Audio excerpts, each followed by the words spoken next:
Welcome, Thomas Zorn, to the podcast, The Hydrogen Leader. I'm very delighted to have you here. Thanks for having me.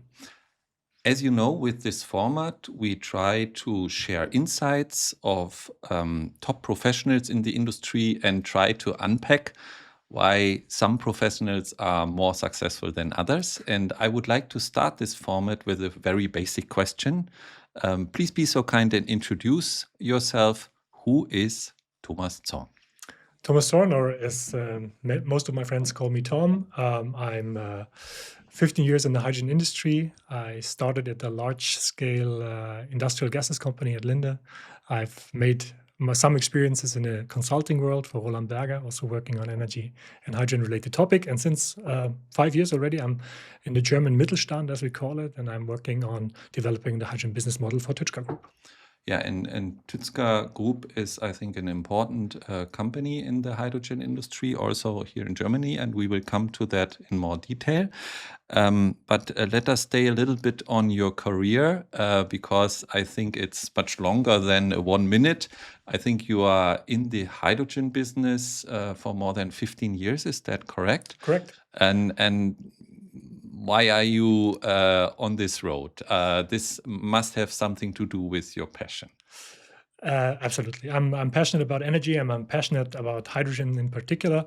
I would actually consider myself a child of the hydrogen industry because I started in the industry and it followed me ever through, even so I did some things besides hydrogen as well.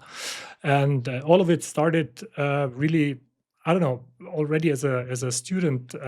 Energy was always part of things that I was naturally interested in. When I picked up a newspaper, I read things about energy first. And second thing where hydrogen comes in is maybe a little bit also my family. My father used to work at BMW. And when I was 15, he brought home brochures of the BMW 7 Series. Oh, really? And I was interested in that. I was not interested in the car magazines in general, but on this specific topic, I somehow got stuck and read it from front to back.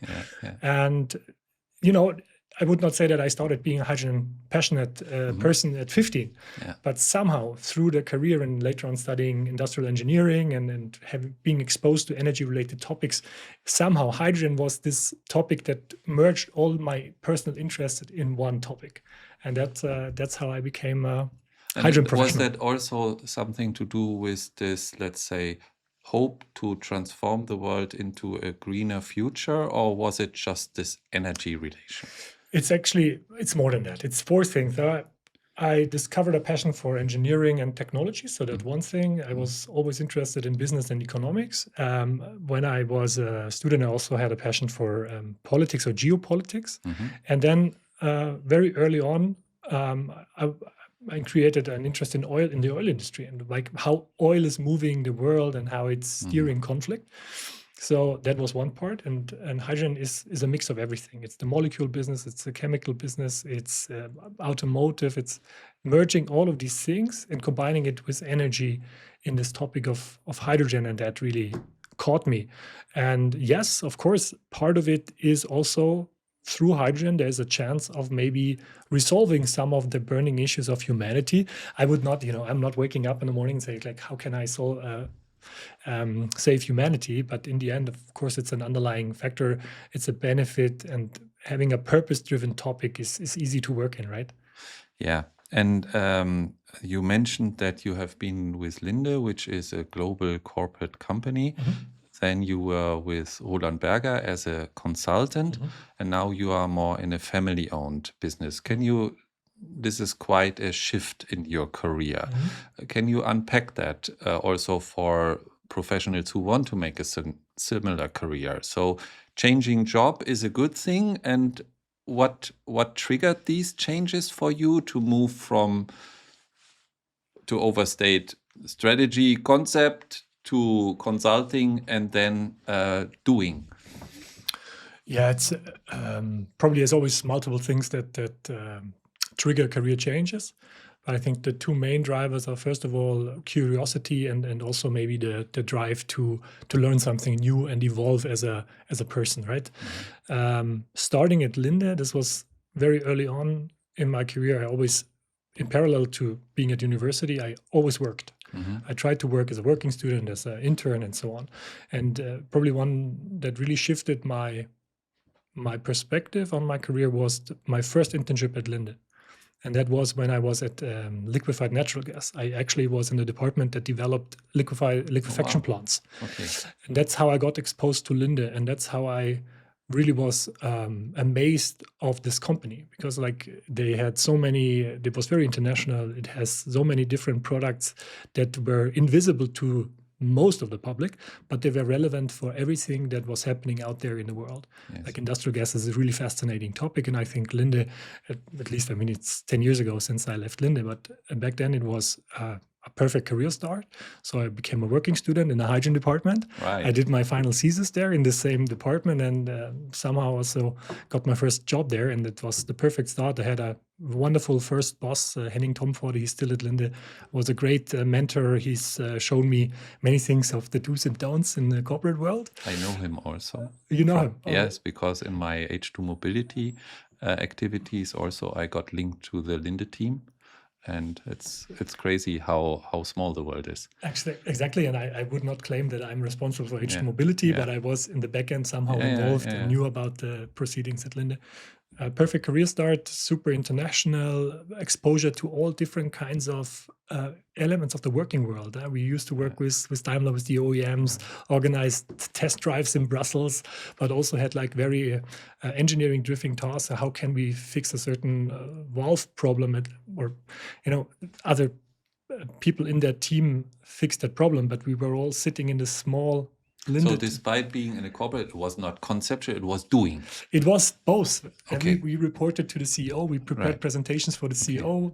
It was back then it was called Clean Energy and Innovation Management. It was a small team of, I don't know, maybe 30 to 50 people in general that worked on these clean energy and innovation topics for Linde. So really engineering problems down to the valve or partnerships and stuff, and then up to how do we translate that into a good story for a stock listed company. Right. Great career start, 5 years there, or 5.5 years, learned a lot, and really a good time there. There was a certain point in my career where I felt like I needed to do something beyond hydrogen. Like also because, okay, you've done this for 5 years, it's a niche market, especially in 2010, it was a niche market. It was really interesting, very curious, and it was hard for me to find something within Linde where I say, okay, that's equally interesting and equally fascinating and broad.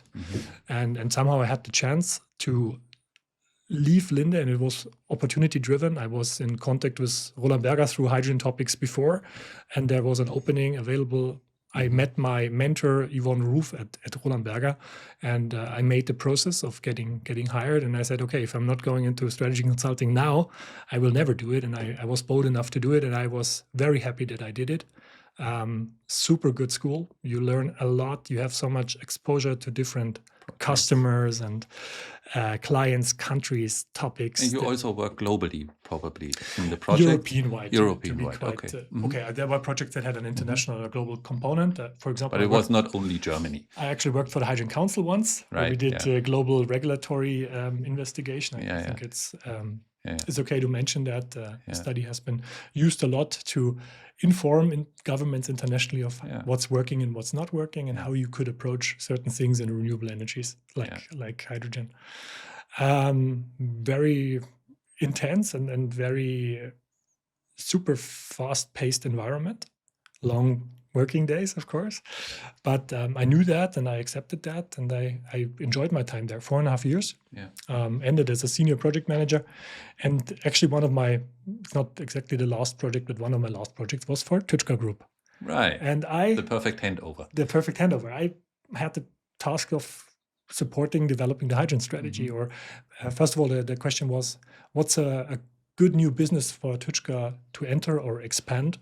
And it very quickly became a hydrogen strategy. And as things go, then you're in conversations like, what are your plans? I never had the intention of becoming a career consultant, like becoming a partner at a firm. I'm quite happy in industry. I consider myself as an industry person. I like the environment, and family-owned business was a real change, because I had I had the possibility to get closer to decision making. Yeah. I was reporting to the CEO. Yeah. Of course, Tyczka is much smaller than Linde, but for me, it was the right move, family-owned business, long-term perspective on things like hydrogen, which it needs. Yeah, if you're quarterly driven and your annual reports is the most important thing, hydrogen is maybe not the industry to get started with, right? Yes. So yeah, I joined Tyczka, and then very quickly we founded Tyczka Hydrogen, and I became managing director of that business unit, so to say, and it's growing ever since. And I'm very happy at what I'm doing right now. I find this interesting because a lot of the times there is this allegation that the advisors only advise but never implement. But you are now in the situation that you give strategic advice to your former client, and now you have the responsibility to somehow make it happen, right? Exactly. And that's good. It was part of the challenge that Yeah. I said, okay, I want to prove that what consultants say can be implemented. Right. And yeah, but I'm not the typical consultant. It's very the main difference is that I have been in industry before. Yeah.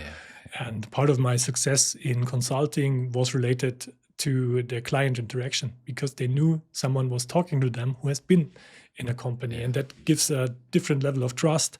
It maybe gives you a different perspective on suggestions that consultants make, that okay, this can work, this will not work because, and that added value to strategy consulting. Yeah. So I have to confess that prior to moving into the hydrogen economy and also working with Highfinder here, I was not aware about the Tyczka Group.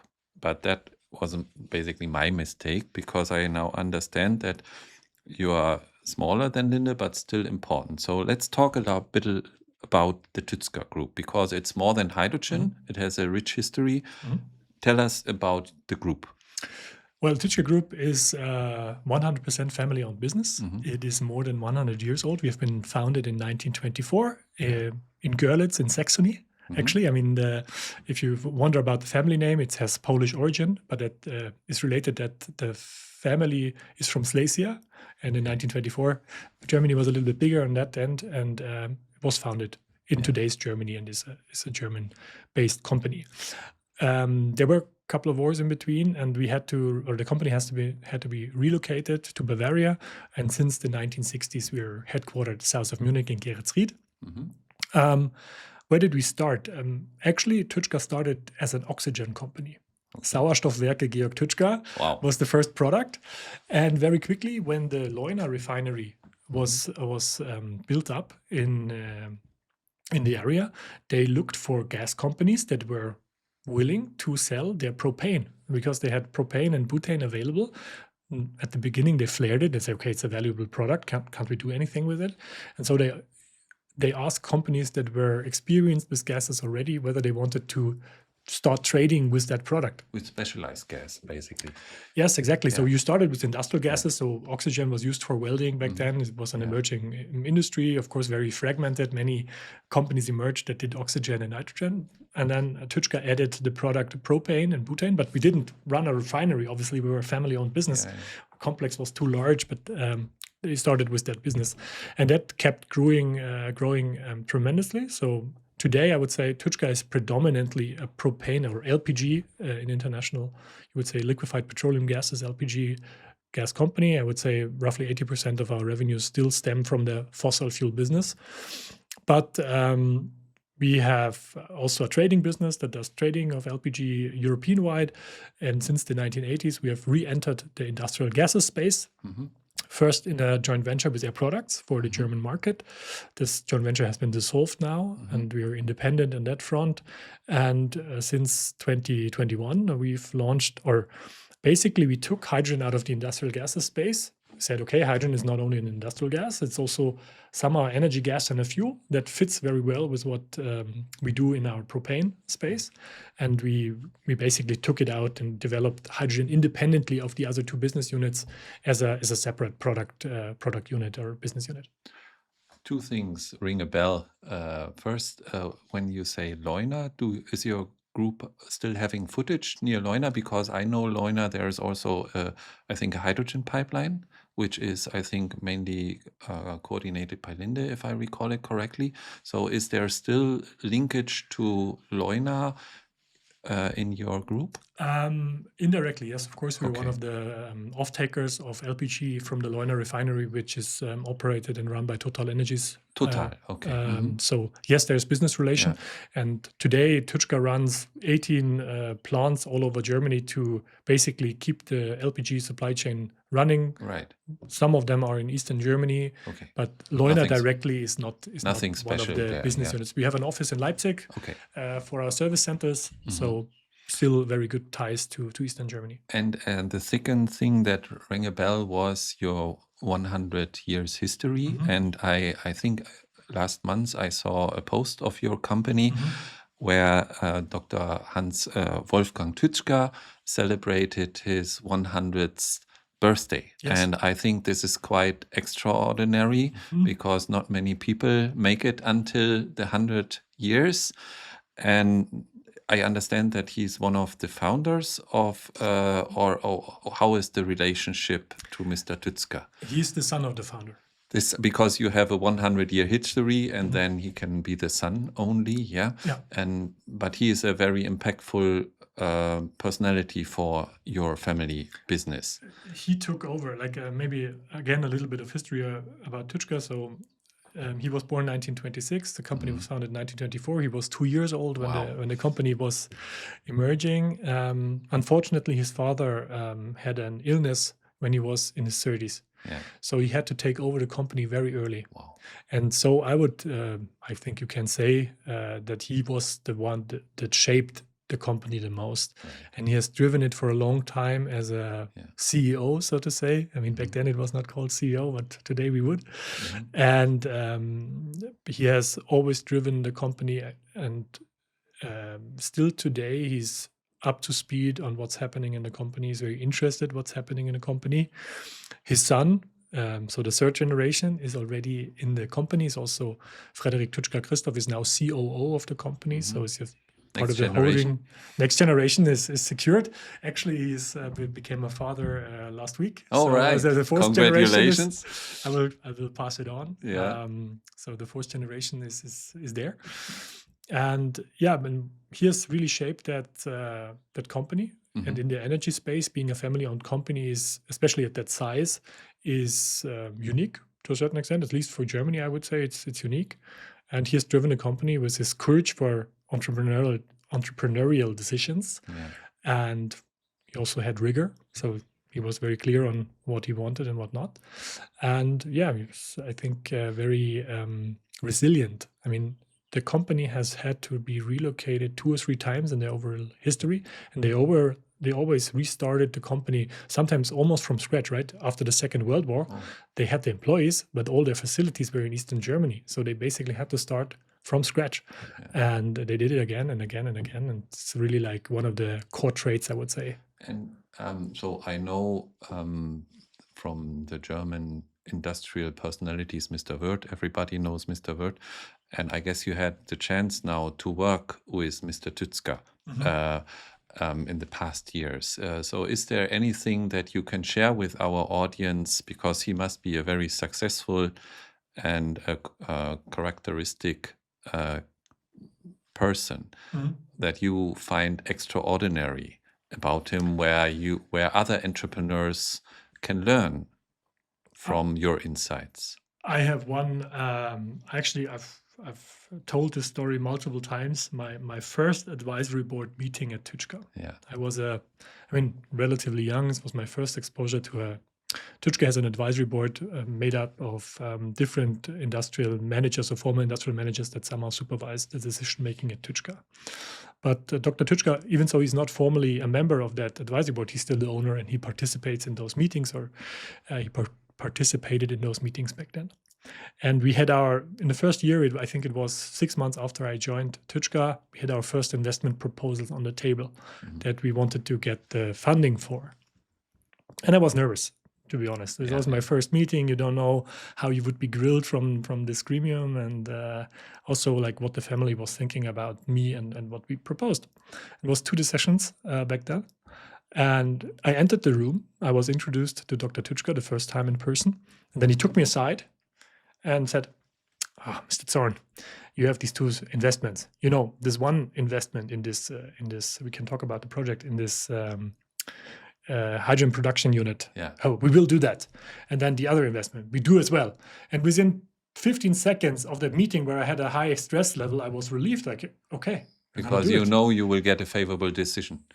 He's the owner. Yeah, you will. You, basically, I got the sign off before even presenting a single slide, yeah. And it was really like what showed me is like, this is the entrepreneur. It's his money. He said, I want to be in the hydrogen industry. I want to be more in the hydrogen industry. There's clear investment proposals I've seen and I've read the slides. We do it, and it was like that, and no lengthy discussions, and that really stuck to the day in my head. I think this is in big corporations quite different, because they exactly what you say, normally in board meetings you are grilled, and then the person who presents something goes out of the room, and then they make a decision, and then the person is reintroduced and say, okay, we have decided before yes or no. But it's a completely different discussion culture, right? Absolutely. And then coming back to the career, for me, of course, that's a change of scenery. At Linde, I was far away from any board decisions. I was preparing maybe 1 or 2 or 10 slides for the presentations for the higher management, but I was never exposed to that kind of decision making. So that's really, for me, something that makes my job today very interesting, that I'm very close to that. I can make proposals. I often need to defend my proposals, but then you can unlock millions and do projects. And that's so very speaking fascinating. about your proposal, because I think you are now heading the hydrogen unit of Tyczka. Can you share more insights? How big is this unit? What are you actually offering at the market? So Tyczka Hydrogen, very simple, and in its core, we sell hydrogen, the molecule. And with a focus on green hydrogen, because we think that's where the market is developing. It's not that we are blind to any other colors, but for us as Tyczka Group, as a mid-sized company, that's the way to go. That's what we are focusing on. And we sell hydrogen to customers in industry, so classical as an industrial gas, but we have a strong focus on mobility and then R&D applications. I think those are the 3 segments that we serve. Regardless which color? I would say most of what we do is green hydrogen today. Okay. And it's also what we expand the most. It's also where we invest in production. So we want to supply our customers out of our own sources, but also third-party sources. We want to make sure that they have a stable and affordable hydrogen supply. And we will also invest into assets that enable that. So we are currently operating 4 hydrogen refueling stations in the south of Germany. We're about to build a 5th one. Right. So that's for us. I mean, we're not per se a hydrogen refueling station operator, but we will be in some locations to have a direct link to our customers, the logistic companies, and also find outlets for our product. So that's really very integrated, but as Tyczka is not the biggest player in the world, like, of course, it's a regional play today. And do you also have, let's say, purification plants or things like that, where you, on a broader scale, have a facility where you, let's say, produce this high-quality hydrogen, or are you really focused on producing hydrogen where the consumption is? We do both. So like really, when we started, and that was the first investment that I mentioned, we joined as a shareholder at Hy2B Wasserstoff GmbH, which is pretty much what Tyczka Hydrogen does today. So they set up a 5 megawatt electrolyzer. So we have also we have 7 shareholders in total. They set up a hydrogen production facility, an electrolyzer, 5 megawatts, but they also built up hydrogen refueling stations for public transport close to Munich. And then they operate hydrogen trailers to transport the gas from Pfeffenhausen to Hofolding, which is the location southeast of Munich, where the buses are being refueled. And this integrated concept is showing in a nutshell what Tyczka Hydrogen does at the larger scale, right? So for us, that was the first entry point, a nice project, I think, courageous from all the players that did it, also courageous from the developer and the managing director, Dr. Brunner, who's in charge. I met him. He's a very smart guy. He's also someone who has been in the hydrogen industry forever, almost, and longer than I am. So very, very good starting point for us. What we're doing now is we develop also our own sources, where we are the majority or the the owner entirely. So in Schweinfurt, which is north of Yeah. Bavaria, Yeah. we operate a refueling station already. It's now in the testing phase, and next to that refueling station, we will set up our own 5 megawatt electrolyzer. And you placed that because there is a demand for the hydrogen that you are producing, or are you waiting for the chicken and egg to unsolve? Usually when you do project development, there's an ideal scenario, Yeah. and then there's reality hitting you where you can do what. So in electrolysis and refueling station projects, of course, you want to be close to demand, like logistics centers, close to highways. So that's from the refueling station side. For the production units, it's similar, right? If you don't have access to the road network, or a good access to the road network, it blocks you somehow. It makes logistics more complicated. You also want to have a good grid connection. Ideally, it's already there. Okay. And then you want to have affordable land. Yeah. That's ideally in an industrial area where you don't have any issues with noise emissions, or I don't know, the security distances that you need to set up the plant. And Schweinfurt, I think, was a compromise. In the end, we had a good partner with the local utility, where I know the technical director. They worked on hydrogen before. We got in contact with them. We had an idea to use Bavarian funding to set up a plant. We knew through our head of business development grew up in that area, so we knew the local circumstances better than in other spots. And then we had location, grid connection that was already there, so we didn't have to invest into transformers, etc. And somehow all of these things came together, and then we said, okay, it's the best compromise from all the options that we had on the table. And then we decided to move on. Also, of course, in a network of locations. Schweinfurt is quite centrally in Germany, so you can reach customers.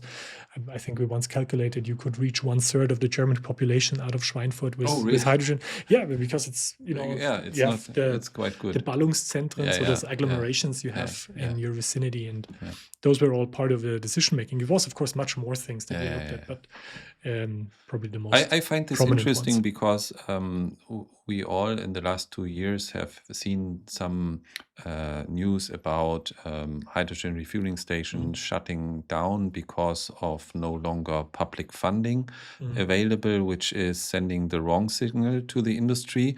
We see also, I think, JET and also Tier Logistic, who are now building again hydrogen refueling stations. You are also, is my understanding correct, that this is driven by the heavy duty mobility? So it's not for passenger cars mainly, it's focusing the trucks, isn't it? Very much so. Okay. And I think there's multiple layers to it. There's where do we start with hydrogen, the first question, and there's 2 schools. The one say, okay, we need big industry, then the hard to abate sectors, which is a no regret. Here we have usually the topic that they're very price sensitive and willingness to pay is very low. Then you have maybe the little bit more complex system with a hard competition from battery electric mobility, which is the mobility space. I'm personally still very convinced that hydrogen the hydrogen in mobility is the sector to unlock the entire market. And it's about the scale. You can develop the market project by project. You have multiple players that do different projects in different geographies to really stimulate demand, to create economies of scale. Like building one large electrolyzer is good for one electrolyzer company and for one customer. But to really get into this planting of local projects to scale up. Multiple projects, decentralized projects at a reasonable scale. You know, I'm not talking about a 50 kilowatt electrolyzer. I'm talking about megawatts, or maybe 2 double-digit megawatt projects. But this will give you a lead pipeline that creates a stable demand for the tool, like the manufacturers, the OEMs of electrolyzers or the OEMs of HRSs, but also their tier 1 suppliers for the valves, for the hoses, for the nozzles, etc. You need to have a stable pipeline of business that then, if you have higher numbers, I don't have to tell you, you come out of the automotive industry, that creates economies of scale. And the one-off projects are very good. They might have a very huge impact on per project, per funding euro CO2 emission reduction, but it doesn't create that cycle. And I'm very convinced that the hydrogen industry will be unlocked as soon as you can actually make money with it. year by year, so that you have a commercial driven interest in developing more hydrogen projects and really invest continuously, so that can grow from a even still small base, but gradually and year over year, so that you don't have these one-off effects that And are, then I you think, probably problematic. Then you also probably get to a stage where these projects are so-called bankable, because there is a lot of discussion going on that traditional financing, like debt financing, is still a problem in the industry, but it's no longer a problem in the solar industry because the economics make sense because of the scale that you mentioned. And exactly, and many other things, like there's proof of the technology, right? Yeah. You have had the first PV plants that are in operation for more than 40 years. It gives confidence. We are here in Stuttgart, so you have the refueling station at Stuttgart Airport. As far as I know, it was It's the open in first one, 2009. Yeah. So it's in operation for more than 15 years. Yes. It's the same station. So if today, like when we started at Linde, we had to convince people that the station will be operationable for more than 15 years, because that's the business case timeline. Today I have multiple examples where you can say, okay, the station has operated for 15 years, takes out some of the technology risk. And you know, a business case is complicated. You have many elements in it. And usually if you have a risk that you cannot grasp, you try to price it into the business case. It makes everything more expensive. And year by year and project by project, we are reducing those risks and uncertainties, and we're getting closer to the market. And then there's multiple mechanisms in place that can really unlock it. I'm quite convinced that hydrogen mobility is exactly the sector that can still and should and needs to do it. Yeah.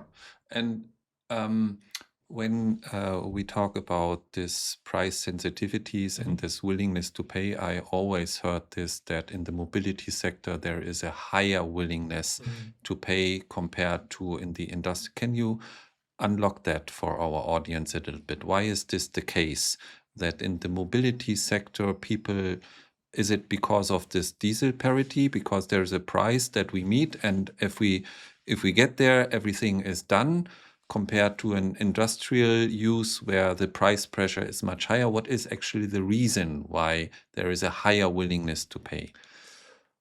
I think at the core, it's what's the alternative, right? Okay. So what is the overall total cost of ownership of your alternative? And currently, mobility is something I was try to explain this. It's not something you can outsource. Mobility will always happen in Europe because we want to transport goods in Europe. It's not something that you can do in China and then import to Europe. Exactly. So there's it's very local. The price elasticity is also not very high. So usually, once you have bought a car, you fill diesel no matter whether the price is 150 or 240. You're trying to reduce maybe your mileage, but in the end, if you have a need for mobility, you will be able and find the funds. And we see it right now. Of course, we have very high diesel prices today. It will probably not stay at that level, but in general, seeing an upward trend of fossil fuels is not unrealistic to assume that. Depends on where is the level. And at today's diesel prices, I would say the hydrogen that we sell, the green hydrogen, it's a fully almost fully CO2 free product, is already cheaper than fossil diesel. Of course, there's taxation and all these elements which we would not ignore. But to start a market, it's what you need is somehow this TCO parity. And I think we're in a good territory, and we have good mechanisms in the pipeline, and to a certain extent already being implemented to really get there. And it needs, if it would be easy, we would already do it for 10 years, but you need the infrastructure coverage, you need vehicle availability, and you need a proper energy price. I think on the energy price and infrastructure for heavy duty mobility, we are making good progress. You mentioned that stations have been closed down. Not due to the lack of funding, but I would say due to the lack of demand. Most of those stations were targeted for the individual passenger mobility in inner city locations where you cannot fill a truck because it cannot reverse in and out. Well, if the market is moving towards trucks, then you need to shut those stations down and maybe invest into locations that are more flexible, that can do cars and trucks and buses all at the same time. And it gives you higher volumes, which makes the investment of a refueling station much more bearable. And there's a easier, still not super easy, but there's a light at the end of the tunnel that you can reach operational profitability of a station with reasonable demand. Of course, we need to work on demand. Demand is also influenced by pricing at the pump. But I personally have the opinion we have never been as close to an emerging market as we are today. It's still fragile. It can break. There's, the wrong political decision can break such fragile systems very easily. But I'm actually quite positive that we are reaching a level of understanding that hydrogen is a fuel option for companies. Right. And we are not discussing whether hydrogen is the only solution. Yeah, it's not black and white, but there is room in the market for hydrogen. It's necessary, and there's also room for HVO 100 or so. But in general, I am quite convinced. Yeah, and you mentioned the rising fossil fuel prices. I think we are all aware of the geopolitical situation. So by the time of the recording, the oil price sharply dropped because of this peace proposal. We will see how long this will hold, and whether the price will rise anyhow. But what I wanted to ask you is whether you see, in light of this geopolitical shade-ups, a renewed higher interest for hydrogen. Is that already coming to your business? Are people approaching you, wanting now to do hydrogen projects more because of this geopolitical shape-ups, or not yet?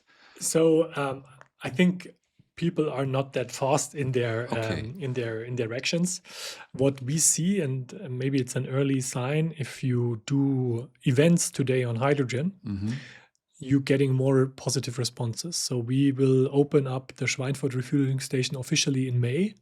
And I think in terms of save the dates, it was very quick and easy to get interest in that opening. Yeah. If I would have done the same thing 2 years ago, I think it would have been more of a drag. And maybe that's early signs. Clearly, the discussion is shifting. The narrative is shifting. With diesel prices at 240 and hydrogen at, I don't know, we have like 12 euros at the pump right now and decreasing. Of course, the overall energy system also impacts the hydrogen price, but I would say we're cost competitive on a fuel by fuel basis. Yeah, that's good. And of course, then you have a different starting point of such a discussion. Usually investments are not taken within 4 weeks, right? So now momentum is building up. Funding mechanisms are in place, or actually there is funding opportunities on the table right now in Germany that you could tap into, but the deadlines are really approaching us fast. So let's People need to hurry up. Yeah, no, we're not a society that shoots from the hips, right? It's usually we plan, we do, we have our decisions, and then we implement, and maybe that is not helpful. Now, if some family-owned business decides to be fast, I think there's a good opportunity now to be fast if they wanted to get exposure to hydrogen in the truck or at the refueling station. We are creeping into the international topic already. And I've been in China, I think in the last week, and we know China speed, and they take decisions pretty fast. And but they have a different approach. They have this 5 years plan where hydrogen is part of the energy strategy, and everybody is looking how this will impact their business now. It's not yet clear, but it's very centralistic. And you are building now, let's say, regional hydrogen hubs. So it looks to me that this is more, let's say, a planting strategy, local by local. How do you actually see in Europe the hydrogen industry evolving? Do we need a centralized approach, or will we, at the end of the day, be more successful by connecting local hubs? It's a very good question. The one thing is what political systems favor which approach. I would say China is a unique animal. For them, probably that centralized approach is the perfect one. It's fast. They can take decisions a different way than we usually do in Europe. So I think that for Europe, this project by project decentralized approach is easier to start and don't lose time in an international competition where maybe we also want to export hydrogen technologies to other geographies. That's also part of the story. It's about energy independence. It's about climate change, but it's also about having economic assets that we can make money out of. So for Europe, and especially from a Tyczka perspective, this project by project approach is working. It's slow. It might not be as visible. It's not making the headlines of business magazines, but it works. And at the same time, and that's basically, if hydrogen is not hydrogen, you have mobility ticks different than industry. And for industry, it's quite clear that you need a backbone. So building up that pipeline infrastructure is absolutely essential. If you do not want to have only large electrolyzers in certain locations where really it works, and you have this on-site production, which you mentioned actually earlier, which can also make sense, but it does not work everywhere. And so we need both what we can do today, and especially we are a family-owned business. I don't want to wait for a business that I can make in 10 years. I want to do business today, and the decentralized approach is working there, and we can get cracking with it. So more or less, we need both. Basically. We need both, but it's a time question, right? What do you do today, and what do you do in 5 years? Usually discuss also imports quite intensely also with our advisory board. And I'm not against imports at all. But before you import large amounts of hydrogen to Europe or to Germany, you need to have a demand that can soak up all that import. And import will be a good mechanism to cover demand, fast demand growth. Yeah, but you will not start there. And it's very similar. If you look at the oil industry 150 years ago, most of the oil production was local, and it was consumed locally and was not imported or exported anywhere. And then gradually you had logistic systems through rail. And then you had, at one point, you started with first pipeline connections. Also city gas started with local regional pipelines. And then it grew out of that. And I think having a large scale plan and implementing first in route as part of a hydrogen backbone can really maybe speed up that process. But I would not only be waiting for infrastructure to being put there and then later on thinking about project is. Yeah, and I like the more active approach. That's always, I think, also better. How this upcoming hydrogen backbone, I think it's due in Germany and Europe somewhere around 2032. And there are now voices speculating, will we have enough hydrogen to put through this? And how is this emerging hydrogen backbone impacting your strategy? Do you also want to put hydrogen into these backbones, or what is your view on how this backbone will develop? Discussing strategic questions in public is usually not that easy, but for the hydrogen backbone, I can say for us, it's not impacting our strategy. We are trying to be independent of the backbone. If the backbone opens up opportunities in the future, we are happy to grasp those opportunities. But as I said, we're intentionally not the major part. No, I think it will unlock the ecosystem in general. It will make hydrogen more attractive for multiple business segments, and by that maybe create a supply chain that's more robust, where I have more options in my supplier base again. But it's really not something that I want to be dependent on. And of course, we need to look at how dense will that network be, and will it impact what we are doing. I don't really think so today. I might be proven wrong in 15 years' time, but that's the future. It can go in different directions. It's also very much dependent on political decision making, on how fast politicians want to be, and what you can also do to a society. Because in the end, of course, all of this needs to be somehow paid for, and in democracies, you want to win elections. So maybe the hard and right decisions will be delayed because you cannot justify it for the society. And that's clearly an ecosystem that we need to work with and we need to monitor. I'm still very convinced that renewable hydrogen out of renewable energies has a large role to play, because it makes you more independent. And I'm not advocating for full independence of Europe, but I'm thinking about hedging. The more renewables we can leverage and make use of without burden our grid buildup, the better it is for our system to have options. And having options, as in business, it's always good to know what you do when one door closes. Ideally, you have two other doors to go through and continue. And actually, I think what people often don't see is that these electrolyzers can also be grid friendly, because we have the situation that sometimes we produce out of sun or wind too much electricity, and then you need energy consumption. And I think also the H2B project you are part of is utilizing this quite a lot. They have an intelligent grid usage strategy to produce hydrogen exactly when the electricity is low in price, right? Exactly. So it can be helping the grid to balance, right? Absolutely. And usually you want to produce hydrogen when there's an abundance of renewable electricity available.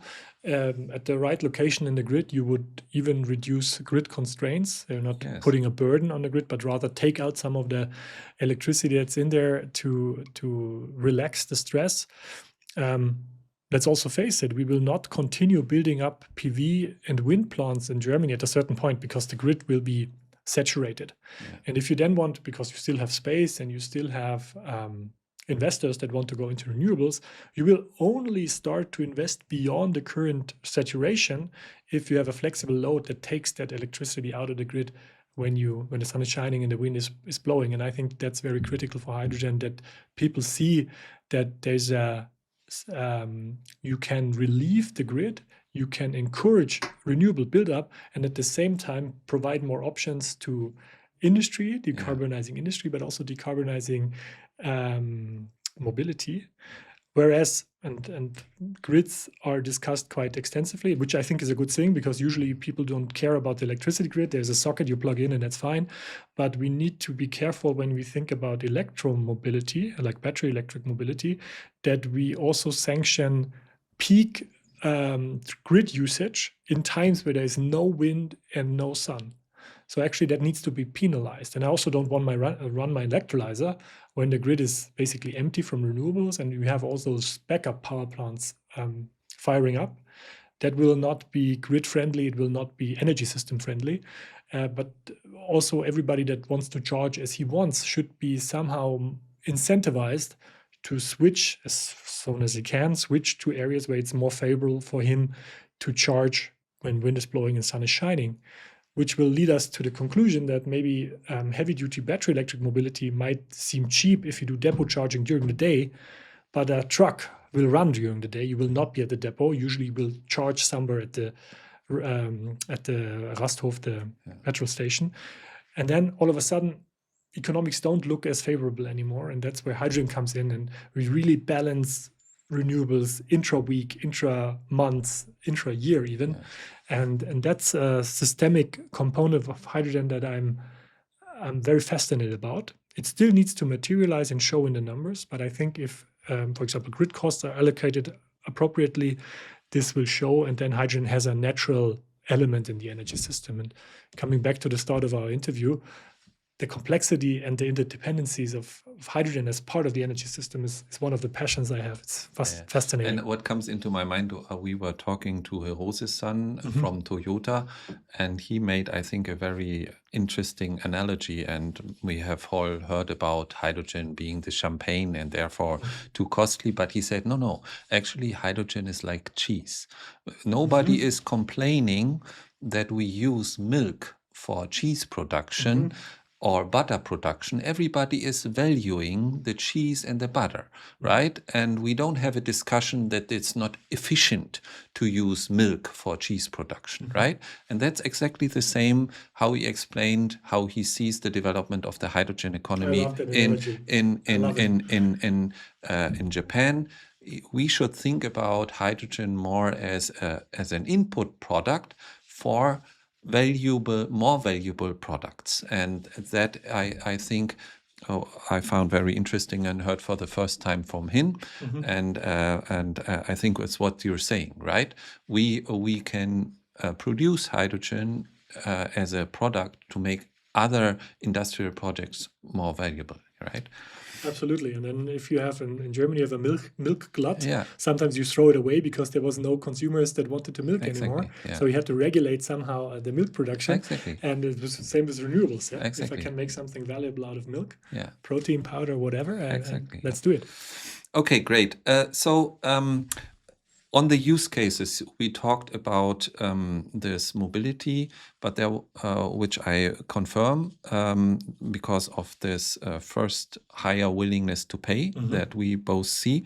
In the past, we have seen that there was a lot of discussion about we have overregulated green hydrogen, in particular on EU level. And I have heard also that some say that this overregulation, that our projects have to be too green, is now hindering our transition to hydrogen, because in other countries, they don't jump from gray to green, they try to transition into green. What is your view on this regulatory issue? Do you confirm that this is a bad thing, or how do you see that? Well, first of all, if you really think about green hydrogen and the rules for the electricity that you use for green hydrogen production, I think I understand why they implemented those rules. I don't think that the timelines that have been put into the regulation reflect the reality of the market. We should have given ourselves more time. I mean, basically, there is a less stringent part of that regulation that we work under today, which can be fulfilled. It's still a regulatory burden, but I stopped complaining about it because we can do it. We can work with it. We can work with it. We can start doing it, and it still fulfills, like in general, the political goals that you want with that regulation. I personally think that those hard targets with like geographical correlation and hourly correlation, additionality, it's all things that the market can sort out by itself. Okay. And usually you will not produce hydrogen when the electricity is very expensive, because it ruins your business case. At the same time, you're trying to get a certain amount of full load hours on an electrolyzer. And whether I use a hydropower plant or out of the funding EEG of a wind farm really is up to the market. If I'm willing to pay more for that electricity out of the windmill, it's good for the owner of the windmill. It maybe is reducing the amount of capacity in the market, and it stimulates someone else building a new wind farm because there's more demand for renewable electricity.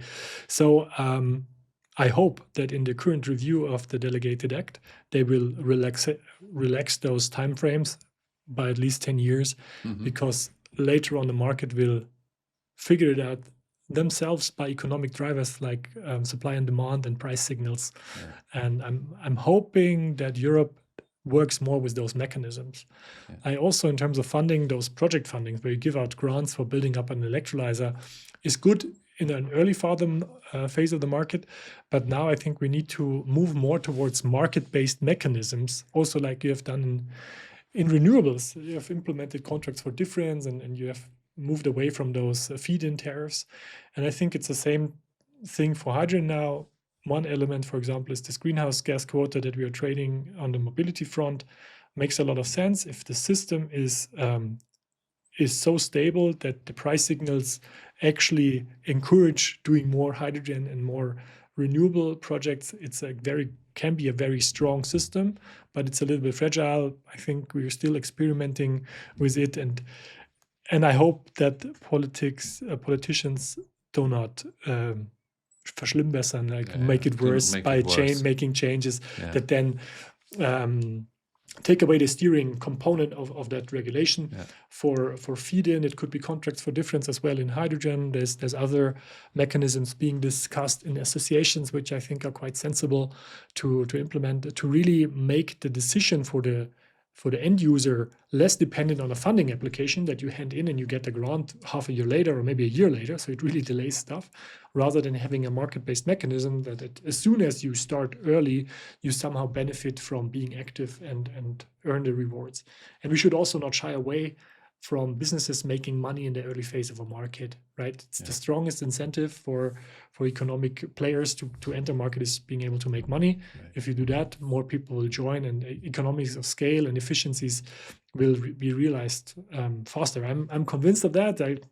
I might be wrong as with all of the things that you say about how the future will emerge, but that's quite a strong belief of mine, that if you let the economics work, good things will happen. So this is giving me a lot of comfort and very insightful, because what you're saying is already now you can make a business if you are structuring it in a clever way. I promised at the podcast that we also share some unique insights. So let's get a little bit more confidential here. And I want to ask you three basic remaining questions. The first would be, what do you think currently most professionals in the hydrogen economy are overlooking or not seeing, which is relevant for the development? You're asking me for the secret sauce. Yes, please. I think one thing that I can share, and I think it's underestimated, is that out of Europe, Germany is not a bad place to produce green hydrogen. Okay. In terms of the cost structure. Okay. I leave it like that, and everybody else can investigate for themselves. Okay. Thank you. And the second question is, what are the important trends that you think everybody should monitor when they want to be successful in this industry? I mean, quite obvious, the regulatory environment is critical. It can really wipe out market segments, or it can stimulate them. I think it's interesting, especially if you're in mobility, to keep track of the three things: the vehicles. No, actually four things: the customer, the vehicles, the infrastructure, and the hydrogen supply. It all needs to be in sync somehow, and everybody needs to do their own homework. And what I experience a lot in the hydrogen industry is blaming others for things that don't move. I hope that everybody can look at his own nose and work on the things that they have influence on, and try to understand also the constraints that other market players have, but still being in a proactive and positive, optimistic view on how can we fix these apparent gaps, how can we cross those gaps jointly, and blaming all the other circumstances will not bring us a centimeter forward. We need to do it jointly, and everybody has to do some homework on that. Yeah, and I can confirm that I have been in November in the Middle East, in Dubai, and there the main takeaway for me was that the Middle East, it was prior to the war now, but everybody's looking what is Europe doing, and they want to follow. Yeah, so the message is that we have an important role to play, regardless of China, but the people are concerned what is Europe doing, and if they see action, they follow. It's actually interesting, because I'm not sure whether Europe is actually considering themselves really as a lead market. Like, do we have like the self-awareness that we can be a lead market for technology in the world? And I think we should have this this Selbstvertrauen, this confidence in ourselves and our abilities to be a lead market for a technology. And of course, don't make the same mistakes as maybe with PV or so. But we have everything it takes. We're good in mobility. We're good because, as a general rule, the customer says what happens, and as long as we are the paying customer, we can dictate also the rules, and we should make more use of that. Yeah, but I think the further you go away from Germany, the more the people look to Germany. And this is what I have experienced on my, let's say, international business trips. I might be wrong, but these are really something I have learned, that Germany and Europe can play an important role. Also, Professor Hebling from Fraunhofer Institute also explained that to me, that people are looking, what is Germany doing? Because internationally, they think that we are the only company who can afford building an extra hydrogen backbone, and we are doing this. So people are interested in what we do, and we should leverage the will to follow also what we are doing. But we should also, maybe Germany does overanalyze certain things and never move. And that's something we can maybe learn from others, that we should move more and try to implement stuff out of, we have great research, we have great development, put it on the ground. Let's create a home market. It's our ecosystem where we can test and develop all of these technologies that we then maybe once again trying to export. I mean, part of our wealth in Germany, or most of our wealth, is related because we have exported to the world, and the world wanted to buy what we have. And we need the next thing that we can export. And hydrogen, I think, we have the perfect ecosystem in Central Europe, Germany, and also neighboring countries. I think Europe in general has the perfect ecosystem to really make this a a viable business and make it work. Yeah, and I think also your company is, for those who listen, open to collaborations also internationally. So this is a good match. So the last question, speaking about recommendations, I think it should go to our young people and the young professionals. Yeah, so you are in the making of a very successful career. You came already so far, but I think we don't know what brought you there. So I can make my assumptions. You know a lot, you have exposed yourself to a lot of different environments, and now you are here having all these insights which you have earned on your career. But what is the recommendation you can give to young professionals who also would like to make a career in the hydrogen economy? How can they become as successful as you are? It's a very good question. And it's, of course, 100 things. But if the 3 things that maybe stick out to me is, like, first of all, be curious, but also be critical. So don't believe everything you hear, but try to understand why things are the way they are.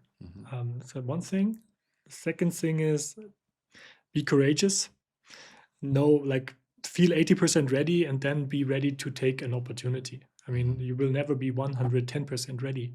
And it's usually very fine to be 80% ready. So when you build up knowledge and then it's more likely skills, than not, right?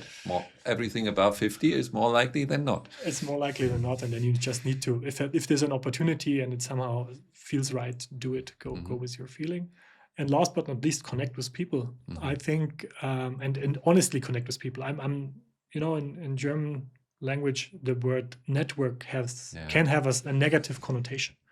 Because I don't want to build a network for the sake of having a large network. It's more about if you have good connections with people that feel eye level, that feel real, that maybe are sometimes don't have a business background, you just have a good conversation, you exchange on topics, and you will never meet again. But at one point in your career, you meet again and say, okay, I had good connection with the person. Now we somehow have a business interest. It's a good basis for doing business going forward. Builds a base. Yeah. I was very fortunate that I've had a team at Tyczka Hydrogen that I've many of them I have known before in different circumstances, and now we work together well because there was already a trust base, and from that we became faster and quicker, and we could have more intense discussions about maybe different perspective on certain things because we have this personal.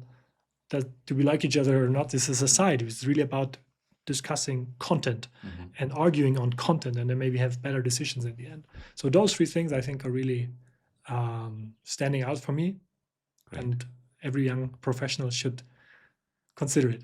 Yeah, and so first of all, thank you, dear Thomas. I think there was there was so much value in it, and I can only confirm this. Also, as you know, I have moved out of my corporate career and also started a business, and on a weekly basis, at least, you need to make courageous decisions to move forward. But I never regret doing this because you're moving, right? And I think you are a great model here that shows that the family business who has a longer horizon believes into the hydrogen business, that you have a clear strategy.